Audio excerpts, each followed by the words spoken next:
los testigos de Jehová y los sabáticos adventistas vienen del mismo grupo. En algún momento fueron los mismos, pero se separaron. Ahorita les voy a explicar muy rápido qué pasó. Antes de que el mismo Charles Russell naciera, porque él nació en 1852, unos 8 años antes ocurrió lo que se llama el Gran Chasco, 1844. Ya eran los adventistas, ya existían los adventistas. Y su líder, que era William Miller, dijo que en 1844 iba a regresar el Señor Jesucristo. Dio esa fecha. No ocurrió. Falso profeta. Se dividieron en dos grupos. Unos que decían que había que guardar el sábado y otros que no, que el domingo. Y entonces los adventistas sabáticos son los que, esa fue de Elena G. de White, fue la que se llevó a ese grupo, y son los sabáticos de hoy en día. De esos vamos a hablar, pero no hoy. Son primos de los testigos de Jehová. No sé si ellos lo saben, pero es historia, la puede uno investigar. Pero los adventistas que no guardaban que no decían que había que guardar el sábado, sino que era el domingo, Russell conoció a uno de ellos, que se llamaba Jonas Wendell. Esos se hacían llamar los adventistas cristianos. Y entonces Russell le gustó esa doctrina de los adventistas del domingo, pero pusieron otra fecha, que en 1873 iba a regresar Jesucristo, y tampoco ocurrió. Lo que sí ocurrió es que Wendell se murió ese año. El adventista dominical que conoció Russell, en vez de que viniera Jesucristo, Wendell se murió ese año, 1873. Y entonces ahora Russell puso otra fecha. Ahora él puso la fecha, porque la de 1873 la puso Wendell. Puso 1914 como la fecha en la que iba a venir Jesucristo. Dijo que era el fin del tiempo de los gentiles, que se iban a desintegrar los gobiernos, y decía esto, decía que la pirámide de Giza, la que está en Egipto, era como una especie de testamento de Dios de que esa era la fecha en la que se iba a acabar el mundo. 1914. Falso profeta. Ya llevamos una serie de falsos profetas. Y Russell, que es el creador de los testigos de Jehová, falló en su profecía. Les podría decir más cosas, pero bueno, ya luego les comparto con más detalle toda esa otra información, otras cosas que hizo. Se le acusó de que vendía trigo milagroso a precios inflados, que supuestamente te curaba de cualquier mal, y era una mentira. Hacían mercadería, como decía también la Biblia, que harán mercadería de ti usando palabras fingidas. La principal razón por la cual tienen un montón de errores es porque hicieron su propia Biblia. Tienen su propia traducción de la Biblia, la cual contiene esos errores que soportan sus doctrinas falsas. Se le llama traducción del Nuevo Mundo. No sé si algún día la han tenido en sus manos, quizá alguno de ustedes es ex testigo y el Señor lo sacó de ahí, no lo sé. O quizá tengan algún familiar que sea testigo, pero ellos tienen su propia Biblia, que es la traducción del Nuevo Mundo. ¿Cuál es el error que tiene esa traducción? En el griego original y en nuestras Biblias, Reina Valera 1960, no aparece el nombre de Jehová ni una sola vez en el Nuevo Testamento. En el Nuevo Testamento, busquen, hermanos, si quieren hoja por hoja, no van a encontrar la palabra Jehová en el Nuevo Testamento. Sí habla de Dios, pero le llama el Señor o le llama a Dios. ¿Y cuál es uno de esos errores doctrinales de los testigos de Jehová? Para mí, el más grave es que tienen a otro Jesús. Para ellos Jesús no es Dios. Quizá le llamen Dios, pero déjenme aclararle algo. No es Dios para ellos con D mayúscula. Para ellos es como un mini Dios, un Dios con D minúscula. Para ellos Jesucristo no es eterno, en el sentido de que lo que hace a Dios, Dios, con D mayúscula, es que siempre ha existido y es para siempre. Él es el primero y el último, el alfa y el omega, el principio y el fin. Pero para los testigos, Jesucristo no es así. Jesucristo fue creado en algún momento y por lo tanto no es Dios. Y no solo eso, sino que antes de venir a la tierra, Jesucristo era el arcángel Miguel para los testigos. Ellos enseñan eso, que Jesucristo fue creado primero como el arcángel Miguel y luego fue enviado a la tierra y luego cuando murió volvió a ser el arcángel Miguel. ¿Pero qué es lo que enseña la Biblia? La Biblia enseña que el Hijo de Dios es Dios. Vamos a ver dónde. Que Jesucristo es eterno. Y es importante conocer las cualidades del verdadero Jesús, porque de eso depende nuestra salvación. Fíjense que el Padre tiene dos voluntades, una hacia Jesús y una hacia nosotros. En el 39 habla cuál es la voluntad del Padre para Jesús. Esta es la voluntad del Padre, el que me envió, que de todo lo que me diere, no pierda yo nada, sino que lo resucite en el día postrero. Eso es lo que Jesús tiene que hacer y Él lo va a hacer. Esos ténganlo seguro que el Señor Jesucristo va a hacer su parte de la voluntad del Padre. ¿Vamos a hacer nosotros nuestra parte de la voluntad del Padre? Es lo que nos toca en el 40. Que todo aquel, somos nosotros, que vea al Hijo, crea en Él para que tenga vida eterna y Jesucristo nos resucite. Esa es la parte que no todos van a cumplir. No todos van a hacer esa voluntad del Padre. No todos van a ver al Hijo y creer en Él. Y esos son los que no entran al reino. Por eso el diablo pone falsos Cristos. Porque si ves a un falso Cristo, entonces no estás creyendo en el Jesucristo verdadero. Y si no ves al Jesucristo verdadero y no crees en Él, no vas a ser resucitado en el día postrero. Te vas a perder. Y eso es lo peligroso del Jesucristo de los testigos de Jehová. No es el verdadero Jesucristo.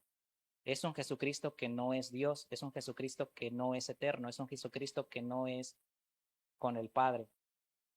Es otro Jesucristo. Es el arcángel Miguel, supuestamente.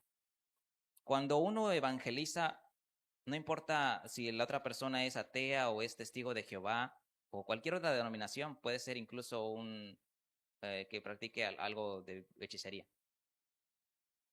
No atacamos a la persona, sino que a la persona la amamos y queremos que se arrepienta y que vea la verdad. Atacamos a la doctrina, a las ideas erróneas que les han enseñado. Mucha gente que están los testigos de Jehová cree estar en lo correcto y creen conocer a Jesucristo porque han sido engañados. Pero la Biblia es la que muestra la verdad y muestra cuál es el error que ellos tienen. Y nosotros que la conocemos, la idea es que sepamos cómo mostrarles en la Biblia la verdad para que ellos la vean y entonces si deciden creerla, pues entonces sean salvos, también reciban al Señor Jesucristo y sean salvos. ¿Es el Hijo de Dios eterno e igual a Dios? Sí, hermanos, vamos a ver que hay muchos versículos que hablan de que Jesucristo es eterno y es igual a Dios. Y por ejemplo en Isaías 9, versículos 6 y 7, aquí habla de Jesucristo, porque un niño es una profecía sobre su encarnación. Porque un niño nos es nacido, hijo nos es dado, y el principado sobre su hombro, y se llamará su nombre admirable, consejero, Dios fuerte, Padre eterno, príncipe de paz. Aquí claramente la palabra está relacionando a Jesucristo con Dios, con el título de Dios fuerte, con D mayúscula, y de Padre eterno. Hay más versículos en el Antiguo Testamento que hablan sobre la eternidad del Hijo. Por ejemplo, Miqueas 5:2. Aquí también está hablando proféticamente de la venida del Señor Jesucristo a la tierra, que iban a hacer en Belén. Ya estaba profetizado. Y aquí dice que sus salidas son desde el principio, desde los días de la eternidad. Jesucristo siempre ha existido. Es coeterno junto con el Padre y el Espíritu Santo. Pero ¿qué podemos hacer con esos versículos que están alterados en la Biblia de los testigos de Jehová? Bueno, con la Biblia en sus idiomas originales, el Antiguo Testamento en hebreo y el Nuevo Testamento en griego. Así que en una Biblia interlineal, así les llaman, que es cuando te ponen el texto original y luego la traducción, se puede ver claramente. En el Nuevo Testamento hay múltiples versículos que hablan sobre Jesucristo siendo eterno. Por ejemplo, San Juan 1:1. Aquí dice, en el principio era el verbo, y el verbo era con Dios, y el verbo era Dios. ¿Y quién es el verbo? Bueno, eso nos lo dice en 1:14 de San Juan. Y aquel verbo fue hecho carne y habitó entre nosotros, y vimos su gloria, gloria como el del unigénito del Padre, lleno de gracia y de verdad. Jesucristo es el verbo. Y en el 1 nos estaba diciendo, y el verbo era Dios. Así que Jesucristo es Dios. Evidencia clarísima de que Jesucristo no fue creado. Aquí dice explícitamente, todas las cosas por Él fueron hechas, y sin Él nada de lo que ha sido hecho fue hecho. Nada, nada. No tendría lógica que Jesucristo fuera creado, porque aquí explícitamente dice, nada fue creado sin Jesucristo. Nada. Jesucristo fue el que creó todas las cosas, y nada fue creado sin Él. Yo soy el primero, y yo soy el postrero, y fuera de mí no hay Dios. ¿Quién dice eso mismo en Apocalipsis 1, 17 al 18? En el antiguo, Jehová. En el nuevo vamos a ver quién lo dice. Cuando le vi, caí como muerto a sus pies, y él puso su diestra sobre mí, diciéndome, no temas, yo soy el primero y el último, y el que vivo y estuve muerto, mas he aquí que vivo por los siglos de los siglos. Amén. Y tengo las llaves de la muerte y del Hades. Hermanos, si dice, el que vivo y estuve muerto, mas he aquí que vivo por los siglos de los siglos. Amén. El Padre no puede ser, porque el Padre no murió. El que murió fue el Hijo, Jesucristo. Así que el que está hablando aquí es Jesucristo. Porque aquí dice que todo lo creado dieron alabanza al que estaba en el trono y al Cordero. Si el Cordero hubiera sido creado, que el Cordero es Jesucristo, pues él también estaría entre los que adoran, no entre los adorados. Pero no, el Cordero es el que está recibiendo la alabanza junto con el que está sentado en el trono. Y todo lo creado es lo que está alabando al que está sentado en el trono y al Cordero. Jesucristo no fue creado, Jesucristo es eterno, el cual, siendo en forma de Dios, no estimó el ser igual a Dios como cosa a que aferrarse. Más claro ni el agua, hermanos. Otro versículo que afirma que Jesucristo es igual a Dios, con D mayúscula. Aguardando la esperanza bienaventurada y la manifestación gloriosa de nuestro gran Dios y Salvador Jesucristo. Clarito. Jesucristo es Dios. Es nuestro Salvador y es nuestro Dios. Aquí Jesucristo recibe adoración, aún estando entre nosotros como hombre encarnado. Dice, un poco antes, para dar contexto, es sobre un ciego que había sido sanado. Y en el 38 dice, y él dijo, creo, Señor, y le adoró. Y Jesucristo no lo corrigió, porque sí podemos ver en la Biblia otros ejemplos de ángeles. Por ejemplo, los testigos creen que Jesucristo es un ángel, el ángel Miguel.